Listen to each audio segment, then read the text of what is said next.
ላፍ ማለት ነው አይደል? ብዙ አስቀድመኝ ነው። እሺ አርሴማ፣ እሺ ቀጥይ። ሻሃዳ ሻሃዳ ማያስፈልገች ነው። እሺ የምለውን ቃል እየተከተልሽ ነው። አሽሃዱ አላ ኢላሃ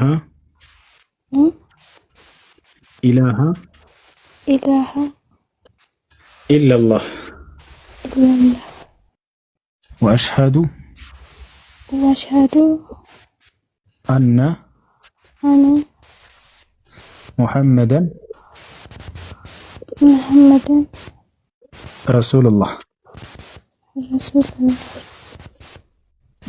አሁን ያልሽው ቃል የተባለ ቃል ወይም የምስክር ቃል ይባላል። አንድ ሰው ወደ እስልምና ሃይማኖት ሲገባ ጊዜ የሚሰጥ የምስክር ቃል ነው። ትርጉሙ ከአላህ ሌላ አምላክ የለም ብዬ መሰክራለሁ፣ ሙሐመድም የአላህ መልክተኛና ነቢይ ናቸው ብዬ መሰክራለሁ ማለት ነው።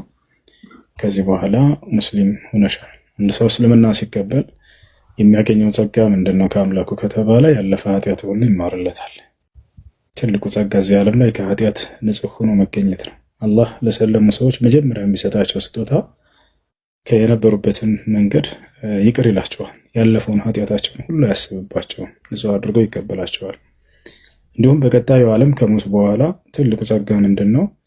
የዘላለማዊ ሕይወትን ማግኘት፣ በዚያም ላይ ገነትን መውረስ ነው። እርሱንም አላህ ሙስሊም ለሆኑ ሰዎች ቃል ገብቶላቸዋል። ይህ የአላህ ስብሐነ ወተዓላ ጸጋ ዛሬ አንቺን አግኝቶሻል። አላህ ምስጋና ይገባ። እሺ ስምሽን መቀየር ከፈለግሽ ባይዘወይ በጣም ጎበዝ ነክ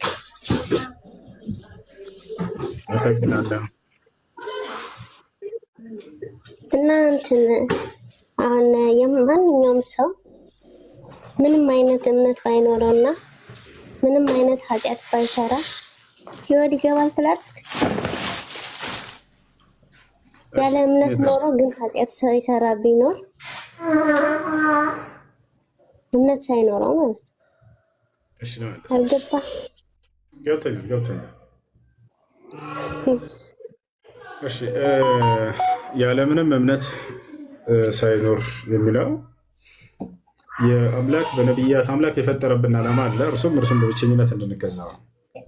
አላህ ስብሐነ ወተዓላ በነቢያት በኩል የላከውን ሃይማኖት እስልምና ደርሶ አልቀበልም እኔን አልከተልም ካለ ከዚህ የበላ ኃጢአት የለም። ኃጢአት ያደረገ ሊባል አይችልም። ይሄ ሰው የኃጢአቱን ሁሉ ከባዱን ኃጢአት ነው ያደረገው። እርሱም አምላክን አለመቀበል ወይም አምላክን መካድ። እነ ሽርከ ለዙልሙን ዐዚም ይላል አላህ ሱብሓነሁ ወተዓላ። በአላህ ላይ ማጋራት ወይንም ሽርክ ትልቁ ኃጢአት ነው እያለ ይናገራል። የኃጢአት ሁሉ ቁንጮ ነው፣ የኃጢአት ሁሉ ዋና ነው አምላክን መካድ። ነገር ግን ይህ ሰውስ በሌላኛው ስናዞሩ ጥያቄውን ስለ እስልምና ምንም የሰማበት ቦታ የለም። ስለ ነቢ ሰለላሁ ዐለይሂ ወሰለም ነብይነትም አልሰማም። የሆነ ገጠር ቦታ ላይ ተወለደና አደገ፣ ሞተ። ይሄ ሰው ገብታችኋል አይደለ? ይሄ ሰው እንደ ኃጢአተኛ ይቆጠራል ወይ? እንደ ኃጢአተኛ አይቆጠርም። ኃጢአት ቢያደርግም ራሱ ተመልከች፣ ከአላህ ውጭ ሌላ አካል ቢገዛም ራሱ ማለት ነው ኢስላም እስካልደረሰው ድረስ ብያለሁኝ። የነቢ ሰለላሁ ዐለይሂ ወሰለም ነብይነት እስካልተሰማ ድረስ ብያለሁኝ። ይሄን ካልሰማ ሰውየው እንደ ጥፋተኛ አይቆጠርም። ነገ ትንሣኤ ቀን ነቢያችን ሰለላሁ ዐለይሂ ወሰለም ሐዲስ ላይ ሲናገሩ ምን አሉ? ወለዚ ነፍሱ ሙሐመድን ቢየዲህ ኢነሁ ላ የስመዑ ቢ አሐድን ሚን ሃዚሂል ኡማ የሁድዩን አው ነስራንዩን ሱመ የሙት ወለም ዩእሚን ቢ ወቢለዚ ኡርሲልቱ ቢህ ኢላ ካነ ሚን አስሓቢ ናር አሉ። ነፍሴ በእጁ በሆነችው በአምላኬ በአላህ ስም እምላለሁኝ አሉ ነቢ ሰለላሁ ዐለይሂ ወሰለም። ከዚያስ ምን አሉ? እኔ ከተላኩለት ትውልድ እስከ ትንሣኤ ቀን ድረስ የሚገኝ ማንኛውም ሰው አሉ አይሁድም ይሁን ክርስቲያንም ይሁን አሉ የእኔን ነብይነት ሰምቶ፣ ልብ በሉ፣ የተላኩበትን የነብያት መንገድ እስልምናን ሰምቶ ያልተቀበለ በዚያው የሞተ የገሃነም እሳት ነው ብዬ እምላለሁኝ አሉ። የእኔን ነብይነት ሰምቶ አሉ ይህንን እስልምናን ሃይማኖት ሰምቶ አልቀበልም ያለ። ስለዚህ በዚሁ አንጻር ያልሰማ ሰው እንደ ኃጢአተኛ ወይንም የእሳት ነው ሊባል አይችልም ማለት ነው። ገብተሻል አይደል? ሰምቶ አይ አልቀበልም ይሄን አልሰማም ያለ ሰው ነው እንጂ እንደ ጥፋተኛ የሚቆጠረው ያልሰማ ሰው አይሁድም ቢሆን ክርስቲያንም ቢሆን። ይሄ ሰውዬ ለምሳሌ በገጠር አካባቢ ያለ አይሁድ ነው ክርስቲያን ነው እንበል። ስለ እስልምና ሃይማኖት ሲነገር ሰምቶ አያውቅም በህይወቱ። የነቢዩ ሙሐመድ ሰለላሁ ዐለይሂ ወሰለም ነብይነት ሰምቶ አያውቅም በህይወቱ። እንዴት ያገኘ ይሄ ሰውዬ? እውነታውን አላገኘም። ግን በዚያው በክርስትናና በአይሁድነት ላይ አደገ። ምንም ስለ እስልምና ያስተማረ የለም በዚህ አካባቢ። ይህን ሰውዬ አላህ ክርስቲያን ነህና ብሎ ገሃነም ያስገባዋል ወይ? አያስገባው። አይሁድ ነህ ብሎ ገሃነም ያስገባዋል ወይ? አያስገባው። ምክንያቱም ኢስላምን አልሰማም። የነቢ ስ ላ ስለም ነቢይነት አልሰማም፣ አልደረሰውም። አምላክ አላህ ከዚህ የምትረዱት ፍትሐዊ የሆነ አምላክ ነው። ክደኸኛልና ብሎ ዝም ብሎ ገሃነም የሚያስገባ አምላክ አይደለም። እርሱ በነቢያት በኩል የላከውን ሃይማኖት አይሰምቶ አይ አልቀበልም አሻፈረኝ ያለን ሰው ነው የሚቀጣው። አላህ በሌላ ቦታ ላይ ሲናገር ወማ ኩና ሙዓዚቢነ ሐታ ነብዓተ ረሱል አለ። እኔ ነቢይ ሳልክ የምቀጣ አይደለሁም አለ። ማለት ነቢይ ልኮለት አልቀበልም ያለን ሰው ብቻ እንደሚቀጣ ተናግሯል። ሩሱለን ሙበሽሪነ ወሙንዚሪነ ሊአላ የኩነ ሊናሲ ዐላ ላሂ ሑጀቱን በዕደ ሩሱል ወካነ ላሁ ዐዚዘን ሐኪማ አለ። አላህ መልእክተኞችን ነቢያቶችን የላኳቸው አብሳሪዎችና አስጠንቃቂዎች የሆኑ ዘንድ ነው እያለ ተናገረ። ነገ ትንሣኤ ቀን ሰዎች ከአምላክ ከእኔ ከአላህ ፊት ማስረጃ እንዳይኖራቸው አለ። ያ ማለት መልእክተኛ ካልደረሳቸው ሰዎች ሁሉ ማስረጃ አላቸው ከአላህ ፊት። በቃ አልደረሰኝም ብለው ከአላህ ፊት የዛኔ ነፃ ይሆናሉ ማለት ነው። ይህን ይመስላል። እሺ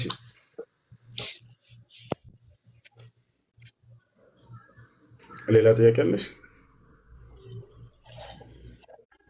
እሺ እና አሁን በኦርቶዶክስ በክርስቲያኖች የሰው ልጅ መቼም ይሞታል አይደለም? ልክኛ ልንሞት ስንል ንስሐ እንገባለን። እናንተ ምንድነው የምታደርጉት?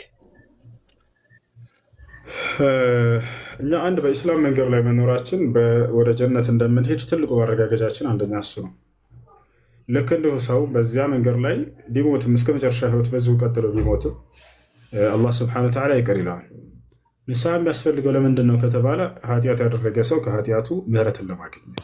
ይህ ሊሞት ብቻ ሳይሆን በህይወትም እያለ ያደርጋል። ሰውየው ኃጢአት ላይ ከወደቀ ንስሐን ያድርግ ተብሏል ወደ አላህ። አላህም ይቀበለዋል፣ ይሰማዋል። እርሱ አላህ በቁርአን ላይ ሲናገር ወኢኒ ለገፋሩን ሊመን ታበ ይላል። ወደ እኔ ንስሐ ላደረገ እኔ ምርለታለሁ ብሎ ተናግሯል። ፈመን ታበ ሚን ባዕድ ዙልሚሂ ወአስለሐ ፈኢነ አላህ የቱቡ ዐለይህ ኢነላህ ገፉር ረሒም አለ። በኃጢአት ነፍሱን ከበደለ በኋላ ወደ እኔ የተመለሰ ራሱን ያስተካከለ እኔ ንስሐውን እቀበለዋለሁኝ፣ እኔ መሐሪና አዛኝ ሆንኩኝ አለ ነቢዩ ሰለላሁ ዐለይሂ ወሰለም ሲናገሩ መን ታበ ታበ አላሁ ዐለይህ አሉ። ወደ አላህ ንስሐ ያደረገ አላህ ንስሐውን ይቀበለዋል ብሎ ተናግረዋል። እሺ ንስሐውን ያደረገ ማለት ዱዓ ያደረገ ማለት ነው። ንስሐ ማለት ያደረግሽው ኃጢአት ካለ አምላክ አላህ ሆይ ይህን ኃጢአት አድርጌያለሁኝ ይቅር በለኝ ምህረትህን እሻለሁኝ ብሎ መለመን ማለት ነው። ለምሳሌ ልክ አዳምና ሔዋን ንስሐ እንዳደረጉት እንዴት ብለው ነው ያደረጉት ከተባለ ቃለ ረበና ዘለምና አንፉሰና ወኢን ለም ተግፊር ለና ወተርሐምና ለነኩነነ ሚነል ኻሲሪን አሉ።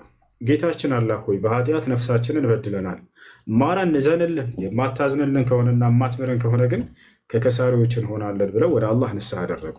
አምላክ አላህ ስብሐነሁ ወተዓላ ይህን የንስሐ ቃላቸውን ተቀብሎ ምህረት አደረገላቸው።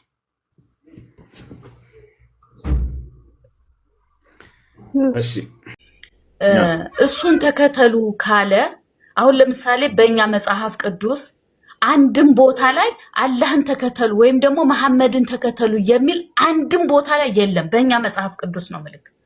በእናንተ ግን ክርስቶስ ወይም ደግሞ ኢየሱስ በጣም ብዙ ቦታ ላይ ተጠቅሷል። እሱ ብቻ አይደለም የተጠቀሰው፣ እመቤታችን ራሱ ተጠቅሳለች። ሁለተኛ መካ ላይ በራሱ ምን ይላል መሰለክ የመይረም ዘምዘም ተብሎ እኔ በራሴ ተጠቅሜያለሁ። እውነቱን ስነግርክ የመይረም ዘምዘም ተብሎት እሺ፣ ሌላ በአይሻ ለምን አልተባለም? በሌሎች እንትኖች ለምን አልተባለም? ለምን መይረምን ለምን ተመረጠች? እዚህ ጋር ክርስቶስንና እመቤታችንን ብቻ ለምን ተመረጡ የሚለውን ነገር ለናንተ እኔ ችግር የለውም ለናንተ ጥያቄ አይሆንም ወይ ነው። ክርስቶስን ተከተሉ ካለ ለምን እናንተስ እሱን አትከተሉ? ደጋግሜ ራስህ እኮ ነገርከኝ። እንከተለዋለን አልኩኝ እኮ። ይኸው ግን የምንከተለው ብትወዱኝ ትእዛዜን ትከተላላችሁ አይደለ? ትእዛዙ ምንድነው ከተባለ አንቺ ግን እርሱን እንደማትከተይ አሁን ላረጋግጥልሽ። እሺ ከይቅርታ ጋር ክርስቶስ ትእዛዙ ምንድነው ከተባለ ጌታዬንና ጌታችሁን ተገዙ ነው ያለው። አንቺ ደግሞ አይ አንተ ራስህ አምላክ ነህ አንተን ነው መገዛህ እያልሽ ነው ክርስቶስን አይደለ? ክርስቶስ ግን የትኛውን ቦታ ላይ እኔ አምላክሽ ነኝ እኔን አምልኪኝ ብሎ ያዘዘብሽ ቦታ የለም አይደለ? ግን ሳያዝህ አምላክ ነው አምላክ ነው እኔ አምላክ ነኝ አምልኩኝ ብሏል ኢየሱስ መጽሐፍ ቅዱስ ላይ ብሏል። አዎ አምላክ ነው። የቱ ጋር ነው ያለው? አለ። አዎ በደንብ አለ። ይልቅ እኔ ማለት ይሄ ክርክር ወይም ደግሞ እንትን እንዳይሆንብንና እሺ የኛን መጽሐፍ ቅዱስ የመጀመሪያውን ገጽ ክፈትና አንብብልኝ። የኛን መጽሐፍ ቅዱስ ማለት እሺ የመጀመሪያውን ገጽ ላንብብሽ፣ ችግር የለውም። እሺ መጽሐፍ ቅዱስ የመጀመሪያው ገጽ ይላል። የትኛው ላንብብልሽ? አዲስ ኪዳን ወይስ ከብሉይ ኪዳን የመጀመሪያውን ምረጭ። መጽሐፍ ቅዱስ ሁሉ እሺ ያው ኦርቶዶክስ ነሽ አይደል? ኦርቶዶክስ ነኝ። አዎ ያው ኦርቶዶክስ ነኝ። ያቻው 81 አሐዱ ስለታለ 81 አሐዱን የኦርቶዶክስ መጽሐፍ ቅዱስ ላይ እሺ ከብሉይ ኪዳን ላይ የመጀመሪያውን ገጽ እሺ ከብሉይ ኪዳን ወይስ ከአዲስ ኪዳን ምረጭ። ዘፍጥረት ነው የሚባለው። አሁን የመጀመሪያው ቃልም በእግዚአብሔር ዘንድ ነበረ ማለት እሱ ከሱ ጀምረክ ውስጥ ላይ ያለው ክርስቶስ እንዴት ተከተሉኝ እንዳለ እንትን በልልኝ። አሁን ሌላ ስልክ ስላልያዝኩ ነው እኮ። የትኛው ላውጣልሽ? ክርስቶስ ተከተሉኝ ሲል ጊዜ ትክክል፣ እሺ ተከተሉት። ግን ተከተሉኝ ሲል ጊዜ ትእዛዙን መከተል ማለት ነው። እሺ እሱ ያዘዘው ትእዛዝ ምንድነው ብለን ስናይ አምላክ አለኝ ብሎ ነው ያስተማረው። ለአምላኩ ይሰግዳል፣ ይጸልያል፣ ይለምነዋል የደም ነጠብጣብ እስኪመስል ድረስ እንባውን እንዴት አምላክ ሆኖ እንዴት አምላክ ሆኖ እንዴት እሱ አምላክ ይኖረዋል? አይዋ ወላሂ ትክክለኛ የንጹህ አይብሮ ሰው ጥያቄ። አምላክ ካለው አንድ አካል አምላክ ሊኖረው አይችልም። ትክክል ነው። በቃ የለውም። ክርስቶስ ሌላ አምላክ የለውም አለው። አስተምሯል። ያስተማረበትን ቆይ ላሳይሽ መጽሐፍ ቅዱስ ላይ ያው ዮሐንስ ወንጌል አሁን ያልሽኝ ራስ መጽሐፍ ዮሐንስ ወንጌል ምዕራፍ 20 ቁጥር 17 ላይ ኢየሱስ ክርስቶስ ምን አለ መሰለሽ? ያው ይታይሻል እዚህ ጋር ኢየሱስም አለ ገና ወደ አባቴ አላረግኩምና አትንኪኝ፣ ነገር ግን ወደ ወንድሞቼ ሄደሽ እኔ ወደ አባቴና ወደ አባታችሁ ወደ አምላኬ እና ወደ አምላካችሁ አድርጋለሁ ብሏል ብለሽ ንገሪያቸው አለ። ያው ወደ አምላኬና ወደ አምላካችሁ አለ ቃል በቃል። ኤፌሶን ምዕራፍ 1 ቁጥር 3 ላይ ኤፌሶን ምዕራፍ 1 ቁጥር 17 ላይ የኢየሱስ ክርስቶስ አምላክ ይባረክ ይላል። ማን ነው የኢየሱስ ክርስቶስ አምላክ? ኢየሱስ ክርስቶስ አምላክ እንዳለው መጽሐፉ ይናገራል። ይህን ግን እናንተና አይነግሯቸውም፣ አያሳያቸውም። ቃል በቃል ያው ኢየሱስ አምላክ እያለ የሚጠራው አምላክ እንዳለው መጽሐፉ ይናገራል። አምላክ ካለው ኢየሱስ ክርስቶስ እርሱ አምላክ ሊሆን አይችልም። ቅድም እሷ እንደተናገረችው ለአምላክ እንዴት አምላክ ሊኖረው ይችላል ብላለች። ትክክለኛ ጥያቄ ነው። ይህን ነገር ቆም ብላችሁ አስቡ ክርስቲያኖች፣ የምሬ ነው። ዋላ የትኛውም ክርስቶስ አምላክ አለኝ ካለ በቃ እርሱ አምላክ እንዳልሆነ አለቀ። በቃ እዚያ ጋር ጉዳይ ተቋጨ። ይህን ይመስላል።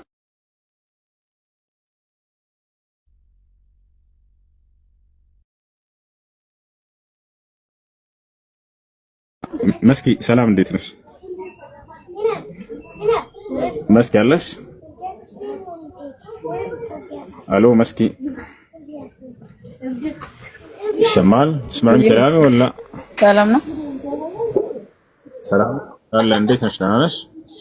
እግዚአብሔር ይመስገን። አለይኩም ሰላም። አንዴ እኔ አጭር ስለሆነ ጥያቄ ጨርሼ ልውጣ። እሺ መስኪ ጥያቄሽ ምንድን ነው? ጥያቄ እኔ አምላክ ኢየሱስ አምላክ እያለው እንዴት አምላክ ይሆናል አልከኛ? ያ ኢየሱስ እኮ እኔና አብ አንድ ነኝ ብሏል። እኛ 10 ናቸው አላለም እኮ። ችግር የለውም። እኔና ዛህራ አንድ ነን። ለምሳሌ አንድነታችን በምንድን ነው ከተባለ ግን በዓላማ አንድ ነን። በዓላማ አንድነት አለን። የምን ዓላማ ከተባለ ሰዎችን ወደ አምላክ ሕግና ስርዓት ወደ ኢስላም የመሰብሰብ ዓላማ አለን። እዚህ ካሉት ከ1000 ምናምን ህዝቦች ሙስሊሞች ወንድሞቼ ጋር አንድ ነን። ለምሳሌ አንድ ነን ስላለ የሆነ አካል በቃ በመለኮት አንድ ነው ማለት አይደለም። አምላክ ማን ነው የሚለውን ኢየሱስ እያስተማረ በግልጽ እኔ አምላክ አለኝ ፍቱኝ ነኝ አለ። ኢየሱስን ማን ነው ብለህ ታምናለህ? ኢየሱስ ክርስቶስ ለእስራኤል ሰዎች ለጠፉት ለእስራኤል በጎች የተላከ መልእክተኛና ነብይ ነው። ራሱ ኢየሱስ ክርስቶስ እንደተናገረው ዮሐንስ ወንጌል ምዕራፍ 17 ቁጥር 3 ላይ ምን አለ? አባት ወይ አንድና ብቸኛ እውነተኛ አምላክ አንተ ነህ፣ እንዲሁም የላከውን ኢየሱስ ክርስቶስን ያውቁ ዘንድ ይህች ነች የዘላለማዊ ሕይወት። አይሻርላ ክርስቶስ የአምላክ መልእክተኛና ነብይ እንደሆነ መጽሐፍ ቅዱስ ይናገራል። እሺ እሱን መጽሐፍ ቅዱስም ብሏል እኮ እሱ ነቢይ ነው። ነቢይ ብቻ እኮ አይደለም አምላክ ነው እኮ። እኔ አምላክ ነኝ አላለማ ኢየሱስ። እሺ ነቢይ ብቻ ከሆነ አሁን ከ140 በላይ የሚቆጠሩ ነቢያቶች አሉ። ለምን እነሱ ሁላቸውም ተሰብስበው ለፍርድ ይመጣሉ አልተባለም? ኢየሱስ ብቻ ለፍርድ መምጣት ለምን አስፈለገ? እሱ አምላክ ካልሆነ እሱ ስላልሞተ ነው። እሱ ሁላቸው ሞተዋል ነቢያቶች። አንደኛ ምን ያለ መሰላቸው ልጆች፣ የነቢያቶችን ክብር የጠበቀላቸው ታላቁ ኢስላም ገልጾ ስለዚህ ሚስጥር ይናገራል። የመሲሁን መቅረት ምክንያት ሌሎቹ ለምንድን ነው የሞቱት? አንደኛ ሁሉም ነቢያት ጊዜው በቀረበ ጊዜ ምርጫ ይሰጠው ነበር። አምላክ አላህ ሱብሓነሁ ወተዓላ ምርጫ ይሰጣቸዋል ለነቢያቶች። ልውሰዳችሁ ጊዜያቸው ደርሷል ወይንስ እዚች ዓለም ላይ መቀጠልን ትፈልጋላችሁ ብሎ ያስመርጣቸዋል። ነቢያችን ሰለላሁ ዐለይሂ ወሰለም ይሄን ለነቢያት የሚሰጥን ምርጫ ሲናገሩ ምን አሉ? ማ ሚን ነቢይን ኢላ ወቀድ ዑሪደ ለሁ በይነ አልበቃኢ ፊ ዱንያ ወበይነ አልኢንቲቃል ኢላ ማ ዐንደላህ አው ከማ ቃለ ነቢ ሰለላሁ ዐለይሂ ወሰለም። ነቢያችን ሰለላሁ ዐለይሂ ወሰለም ምን አሉ? አንድም ነቢይ የለም ጊዜው በቀረበ ጊዜ ምርጫ የተሰጠው ቢሆን እንጂ ወይ ሞታችሁ ወደ ቀጣይ ዓለም መሸጋገር ወይንም ደግሞ በዚህ ዓለም ላይ መቀጠልን ብሎ ያስመርጣቸዋል። ሁላቸውም እነዚህ ነቢያቶች ምንን መረጡ ከተባለ በቃ ወደ ቀጣይ ዓለም መሸጋገርን መርጠዋል። መሲሁ ግን እንዳየሽው መጽሐፍሽ ላይ ዮሐንስ ወንጌል ምዕራፍ 12 ቁጥር 27 ላይ በቃ አድነኝ ብሎ ለመነው። እኔን ለነዚህ አይሁዶች አሳልፈህ አትስጠኝ በቃ አለቀሰ። ኤፌሶን ማነው ዕብራውያን ምዕራፍ 5 ቁጥር 7 ላይ ኢየሱስም በምድር ላይ በኖረበት ጊዜ ከሞት ሊያድነው ወደሚችል ከሞት እንዲድን ፈልጓል። በቃ ከሞት ሊያድነው ወደሚችል ወደ አምላኩ ከብርቱ ጩኸትና ከእንባ ጋር መልጃንና ልመናን አቀረበ። አምላኩንም ስለመፍራቱ ጸሎቱ ተሰማለት አለ። በቃ ከሞት ያድነኝ ብሎ ለምኖታል። ስለዚህ ይሄን ነገር ሰጠው። ነቢያችን ሰለላሁ ዐለይሂ ወሰለም ሊሞቱ ባሉ ጊዜ ቀረበላቸው ይሄ ነገር። ቃል በቃል ለሰሃቦቻቸው ነገሯቸው። ምን አሉ? ነብዩ ሰለላሁ ዐለይሂ ወሰለም ኢነላህ ኸየረ ዐብደን በይነ አልበቃኢ ፊ ዱንያ ወበይነ ማ ዐንደላህ ፈኽተረ ማ ዐንደላህ አሉ። አላህ ለእኔ አስመረጠኝ አሉ ወደ ቀጣዩ ዓለም መሸጋገርን፣ ልክ እንዲሁ ደግሞ ወይንም በዚህ ዓለም ላይ እስከ ዘመኑ ፍጻሜ ድረስ መቀጠልን አሉ። እኔ ግን በዚህ ዓለም ላይ መቀጠልን አልፈልግም አሉ። ስለዚህ ወደ ቀጣዩ ዓለምን መሸጋገርን መርጫለሁና ከዚህ በኋላ በቀጣዩ ዓለም አታዩኝም እሄዳለሁ ብለው ቃል በቃል ነገሯቸው። እንዳሉትም በተናገሩት መሰረት ሄዱ። ይህን ነገር ግን መሲሁ እንዳለ መጽሐፋቸው ላይ ስታዩ ጊዜ መዳንን ፈልጎ ነበር። ከሞት መዳንን ፈልጓል፣ ለምኖታል። የደም ነጠብጣብ እስኪመልስል ድረስ ሲያለቅስ እያለቀሰ ነው ሲለምን የነበረው። እባክህ በቃ እቺ ጽዋ ከኔ ትለፍ እያለ አምላኩም ሰማው። በቃ እሺ አሁን እኔ ትርፍ ስልክ ስለሌለኝ ዮሐንስ ምዕራፍ 1 ቁጥር 1 ላይ አውጣልኝ እዚህ ጋር ማለት ነው። እሺ በመጀመሪያ ቃል ነበር፣ ቃልም ከእግዚአብሔር ዘንድ። 6 የሰይጣን ቁጥር ነው፣ የድክመት ቁጥር ነው። ስለዚህ እኛ እንደ ዓለም ወይም ደግሞ እንደ ሳይንስ ሳይሆን የምንሄደው እግዚአብሔር እንደፈቀደልን እርሱ እንዳስተማረን 1 ሲደመር 1 ሲደመር 1 እኩል ይሆናል 5 ነው ካለን እኛ ስለ ሳይንሱ ምን አገባን? 5 ነው የምንለው። ግን ያስተማረሽ እግዚአብሔር 1 ሲደመር 1 ሲደመር 1 ሲደመር 1 እኩል ነው 1 ብሎ እግዚአብሔር ያስተማረ የቱ ጋር? በጣም ጥሩ ሂዱና አለ ማርቆስ 16:28-16 ምናምን ላይ ሄዱ በአብ በወልድ በመንፈስ ቅዱስ እያጠመቀቻችሁ ደቀ መዛሙርቴ አድርጓቸው ሲል አብ አለ፣ ወልድ አለ፣ መንፈስ ቅዱስ አለ። ነገር ግን 3 አማልክት ወይም ደግሞ 3 የተቀማመጡ አማልክት የሉንም። ነገር ግን አንድናቸው የሚለው ቃል አለ እሱ ጋር። እሺ ጢሞቴዎስ ላይ እንደዚህ ነው አንድናቸው የሚላለው እሱ ጋር 3 ተከታተከስ አይደለ? አንድ ናቸው የሚላል አብ ወልድ መንፈስ ቅዱስ አንድ ናቸው ይላል መጽሐፍ ቅዱስ። እንዲህ ይላል አንድ እግዚአብሔር አለና በእግዚአብሔርና በሰው አብ ወልድ መንፈስ ቅዱስ ብለህ ማቴዎስ ወንጌል ምዕራፍ 28 ቁጥር 19 ላይ ያነሳ አይደለ? አብ ወልድ መንፈስ ቅዱስ ብለህ ቆጥረሃል አይደለ? አንድ ናቸው የሚል ጥቅስ አለ እዚያ ጋር። እሺ 3 ናቸው የሚል ካለ እኔ አንድ ናቸው የሚለውን አሳያለሁ። 3 ናቸው የሚል ካለ አሳይኝ እስኪ። አያስኬድም እንደሱ። አንድ ናቸው ብለህ ጥቅስ መጣ ልክ ማስረጃ ስትጠይቅ የለህም خلاص አብ ወልድ መንፈስ ቅዱስ አንድ አምላክ ናቸው የሚል የለም። አንድ አምላክ የተባለው መጽሐፍ ቅዱስ ላይ ማን ነው? አንድ አምላክ የተባለው መጽሐፍ ቅዱስ ላይ ማን ነው? እግዚአብሔር አንድ አምላክ ነው። በ3 አብ ነው፣ ወልድ ነው፣ መንፈስ ቅዱስ ወይንስ ሶስቱም ናቸው? አንድ አምላክ የተባለው መጽሐፍ ቅዱስ ላይ አብ ነው፣ ወልድ ነው ወይንስ መንፈስ ቅዱስ ነው ወይንስ ሶስቱም ናቸው አንድ አምላክ የተባሉት? ያው ለምን እንደሚል ታውቃለህ? ከይቅርታ ጋር ይሄን መልሽ። ይሄንን አንድ አምላክ የተባለው አብ ወልድ መንፈስ ቅዱስ ናቸው ሶስቱም ወይንስ አብ ብቻ ነው አንድ አምላክ የተባለው ወይንስ ወልድ ነው ወይንስ መንፈስ ቅዱስ? አብ ወልድ መንፈስ ቅዱስ በስም በአካል ሶስት ሲሆኑ በአገዛዝና በስልጣን በአይምሯቸው ሳይለያዩ አንድ ናቸው ይላል የኛ ሃይማኖት። እንደሱ የሚል ጥቅስ አለ መጽሐፍ ቅዱስ ላይ?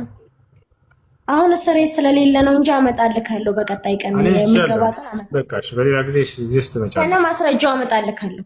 እሺ መልስ አንተ። አንድ አምላክ የተባለው መጽሐፍ ቅዱስ ላይ ማን ነው? ፕሪንስ ስማ፣ ሶስት አለ ብለህ ታምናለህ አንተ? አንድ አምላክ ተብሎ የተገለጸው መጽሐፍ ቅዱስ ላይ ማን ነው? ናቲ አለ ብለህ ታምናለህ ወይ ነው? ካለ እኮ አስረዳም። ሶስት አካል እየቆጠራቸው ነው። አብም ወልድም መንፈስ ቅዱስም አምላክ ናቸው ብለህ ታምናለህ አይደል?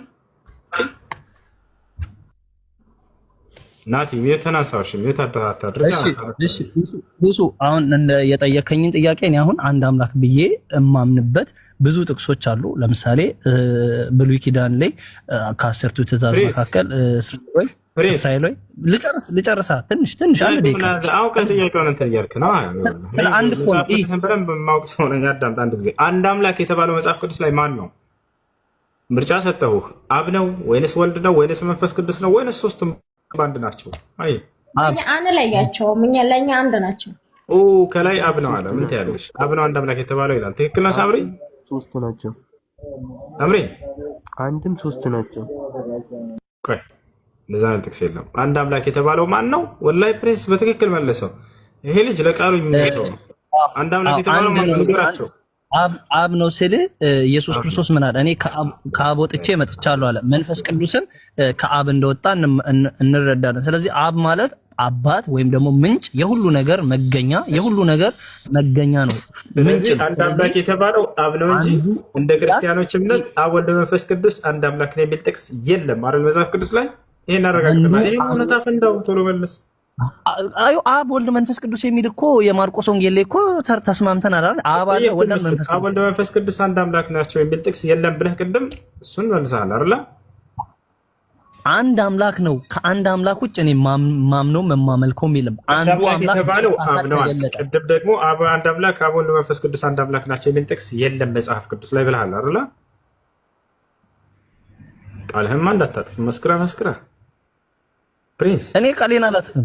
እኔ እኮ አሁን ሶስት አምላክ የሚል እኮ ብታሳየኝ፣ አዎ እሱ እኮ ልክ ነው፣ ሶስት አምላክ ነው ማመልከው እላለሁ። ነገር ግን ታጭበርብረኝ። ሶስት አምላክ 10 አምላክ አላልኩም።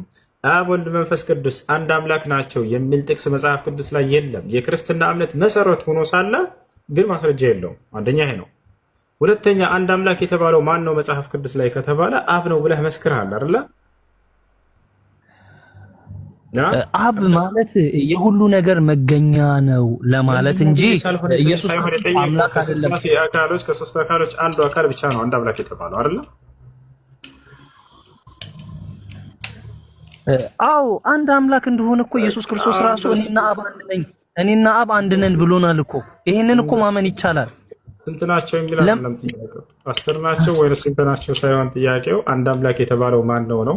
አንድ አምላክ የተባለው መጽሐፍ ቅዱስ ላይ ክርስቲያኖች እንደሚያምኑት አብ ወልድ መንፈስ ቅዱስ ሳይሆን አብ ነው። አንተ የምትጠይቀው በጣም ምንም አይነት ጥያቄ ነው የምትጠይቀው። እኔ አብ ነው ያሉ ክርስትና እምነት መሰረት የሆነው ነው። መልስ የለውም። መልስ የለውም። በጣም ያሳዝናል። አብ ነው ሲል አሳየኝ አልኩህ እኮ። ሶስት አምላክ ካላችሁ ቤት አሳይ በቃ። ስንት አምላክ ነው የምታመልከው? ናቲ እስኪ ናቲ ያውራ። ድምፅህን ከፍ አድርገው ናቲ አንዴ። ስንት አምላክ ነው የምታመልከው ናቲ? ናቲ ሚዩት አታድርግ እንጂ ማውራት ከፈለክ አውራሽ። ልክ ሰው ሲያወራ ግን ጣልቃ ገብተህ ተናገር። ከዚያ ሚዩት አታድርግ። አሁን ሚዩት አታድርገው። እባክህ ዝም ብለህ ስንት አምላክ ነው የምታመልከው ናቲ? ስንት አምላክ ነው የምታመልከው? ስንት አምላክ ነው የምታመልከው? ሶስቱ ከሆነ አሳየን። ዝም ብለህ ስንት አምላክ ነው የምታመልከው? ድንጋይን አይደለም። መጽሐፍ ቅዱስ ላይ ኢየሱስ ክርስቶስን ድንጋይ ይለዋል። ላሳየህ ማስረጃ ትፈልጋለህ? ላሳየህ ና ቆይ፣ ከመጽሐፍ ላሳየህ። ኢየሱስ ክርስቶስን ድንጋይ ይለዋል ሳይሆን ግንበኞች የናቁት ድንጋይ እሱ የማዕዘን ራስ ሆነ ማለት። ግንበኞች የናቁት ድንጋይ ማለት አሁን ዓለም ላይ ያሉ ሰዎች ኢየሱስ ክርስቶስን የማይቀበሉት እሱ ሰው ነው። እሱ እንደዚህ ድንጋይ የተባለው ማን ነው? ግንበኞች የናቁት ድንጋይ የተባለው ማን ነው? እሱ እኮ ድንጋይ ሆኖ ሳይሆን ሁሉን ነገር በቀጥታ ሳይሆን እሱ እኮ ምሳሌ ነው። ለምሳሌ አይደለም ጥያቄ። አሁን እዚህ ቦታ ላይ ግንበኞች የናቁት ድንጋይ የተባለው ማን ነው ነው? እኔ ነኝ ወይስ ኢየሱስ ክርስቶስን? መጽሐፍ ቅዱስ ኢየሱስ ክርስቶስን በምሳሌ ግንበኞች የናቁት ድንጋይ፣ እሱ ግን የማዕዘን ሁሉ ራስ ነው። የማዕዘኑ ሁሉ ራስ ነው። ምን ቆታል? ግንበኞች ቀስ በለ።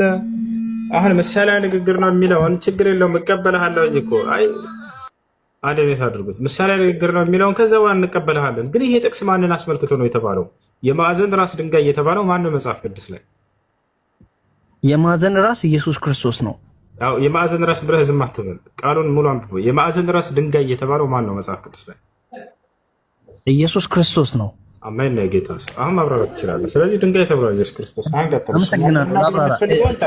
አይ እሺ፣ እዚህ ጋር አሁን አይሁዶች ኢየሱስ ክርስቶስ ወደ ገዛ ወገኖቹ መጣ፣ የገዛ ወገኖቹም እሱን እኔ ከአብርሃም በፊት ነኝ ምናምን ሲል እንዴ የ30 ዓመት ጎረምሳ እንዴት እንደዚህ ይናገራል ብለውት አላመኑበትም፣ ናቁት። ለምን ናቁት? ስለዚህ መጽሐፍ ቅዱስ እንደዚህ አለ፣ እነርሱ ግንበኞች፣ ስለዚህ ይላል ግንበኞች የናቁት ድንጋይ አለ፣ እርሱ ግን የማዕዘን ራስ ሆነ። እና አይሁዶች ብቻ አይደለም የናቁት፣ አሁንም በእኛ ዘመን ብዙ ሰዎች የሚንቁት አሉ። ብዙ ሰዎች ኢየሱስ ክርስቶስን ይንቁታል። ምን ብለው? እሱ ተራ ነው፣ እሱ እንደዚህ ነው፣ እንደዛ ነው ብለው። እሱ ግን ምንድነው? እሱ የማዕዘን ሁሉ ምንድነው?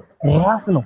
እሱ የማዕዘን ሁሉ ራስ ነው። ስለዚህ መጽሐፉ የሚናገረው አይሁዶች እሱን ስለናቁት፣ እሱን በተሳሳተ መንገድ ስለቀረጹት፣ እሱን ዝም ብሎ ተራ ሰው የ30 ዓመት በቃሽ። እናመሰግናለን። ልጁ ድንጋይ ስላለ ነው። መጽሐፍ ቅዱስ ላይ ግን የተከበረውን ታላቁን መልእክተኛና ነቢይ ክርስቶስን ያክል ድንጋይ ብሎታል። እሺ ለማንኛውም ስንት አምላክ ነው የምታመልኩት? መጽሐፍ ቅዱስ አንድ አምላክ ነው የሚናገረው። እናንተ ግን ስንት አምላክ ነው የምታመልኩት? ማን ነው የሚመልስ? ከላይ እስከ ሚወት ተናሳው ጆ እኔ ልመልሰው። አንድ ድል ስጣቸው እነሱ። አንተ ከገባ ጀምረ ያረ እንዳይደክመሽ ውሃ ጠጣ እያደረግ ልጋብዘህ በእናትህ። 3 ደቂቃ በኋላ ስለምወጣ ችግር የለም። አንዴ ጆ አለ ከላይ ወልድ መንፈስ ቅዱስ አንድ አምላክ ብለን እናምናለን። ጥያቄው ስንት? እሺ አብ ወልድ መንፈስ ቅዱስ አንድ አምላክ ነው የሚል ጥቅስ አለ መጽሐፍ ቅዱስ ላይ? እንግዲህ መጽሐፍ ቅዱስ ላይ አለ የለም ልልህ ሳይሆን እኔ የማምነውን ነው እየነገርኩ ያለሁት። መጽሐፍ ቅዱስ ብቻ አይደለም ያንተም እንደሆነ እናውቃለን። እምነትህን በመጽሐፍ አስደግፈህ አረጋግጥ። መጽሐፍ ቅዱስ ላይ የምታምነው እምነት አለ ወይንስ የለም? አለ እንጂ አብ ወልድ መንፈስ ቅዱስ አንድ አምላክ ብዬ ነው የማምነው። እሺ አብ ወልድ መንፈስ ቅዱስ አንድ አምላክ ነው የሚል ጥቅስ አለ መጽሐፍ ቅዱስ ላይ? እኮ አልኩህ እኮ እሱ ስላሴ፣ አሁን ስላሴ የሚልም እኮ የለም። እኛ ስላሴ ብለን ነገረው የግዕዝ ቃላቶች አሉ የተተረጎሙ እነዛ ቃላቶችን አብረን ስለምንጠቀም ነው እንጂ ስላሴም የሚል አብ ወልድ መንፈስ ቅዱስ ግን የሚል አብ ማለት አባት፣ ወልድ ማለት ወላዲ፣ መንፈስ ቅዱስ ማለት ሰራጺ ነው። አብ ማለት ቃል እስትንፋስና ለባዊት ህያዊት የሚባሉ ነፍሳቶች አሉ። በቃ እነሱ ለይተህ ማጥራው። ለምሳሌ አሁን ዛፍ አለ፣ ዛፉ ቅርንጫፉ አለ፣ ግንዱ አለ፣ ስሩ አለ። ያንን 3 ዛፍ ብለህ ልጠራው አትችልም። አንድ ዛፍ ብለህ ነው የምትጠራው። ያ ማለት አብ ወልድ መንፈስ ቅዱስ ማለት እንደዚህ ያ ማለት ነው። እንግዲህ ትርጓሜ ከገባ ከተረዳኝ መጽሐፉ ላይ የለም። መጽሐፉ ላይ አብ ወልድ መንፈስ ቅዱስ አንድ አምላክ ነው ብለው ያምናሉ፣ ግን መጽሐፉ ላይ የለም። ለመያዝ ነው እንደዚህ የሚል ጥቅስ የለም መጽሐፍ ቅዱስ ላይ። ይሄ ነው። እሺ አሁን ወደ ቀጣዩ እንሂድ። ሳምሪ እያወራሽ ነበር። እስኪ ሜትሽን አንሺው። ሳምሪ አለሽ? ሳምሪ ስንት አምላክ ነው የምታመልኪው? ወይ ዛሬ ገርመኛል። ግን የምር የምጠይቃቸው ጥያቄዎች ሁሉ በጣም የሚገርሙ ናቸው። በጣም ያስገርማል። የክርስትና የእምነት መሰረቶች ናቸው አይደለ? አይጠየቁም። እነዚህ ዝም ብለህ በሚስጥር ማመን ነበር። ዛሬ እኔ ጠይቃቸዋለሁ። ስንት አምላክ ነው የምታመልኪው? የምር የሚገርም ነገር ማለት አለማመን ያለህ ሞራል በጣም ከባድ ነው። እኔ አንድ አምላክ ነው የምታመልኪው? ወደ መልሱ አንድ አምላክ ነው የምታመልኪው። ያ አንድ አምላክ በመስቀል ላይ ስላንቺ ኃጢአት ብሎ ሞቶልሻል።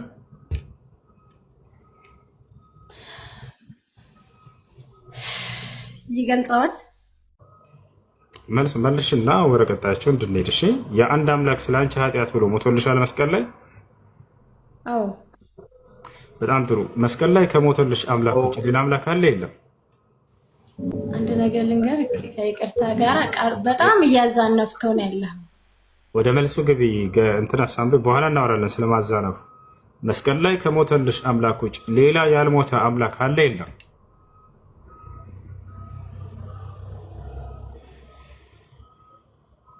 እኛ አብ ወልድ መንፈስ ቅዱስን አንድ አምላክ ብለን የምናምነው ኦርቶዶክሳውያን ነን።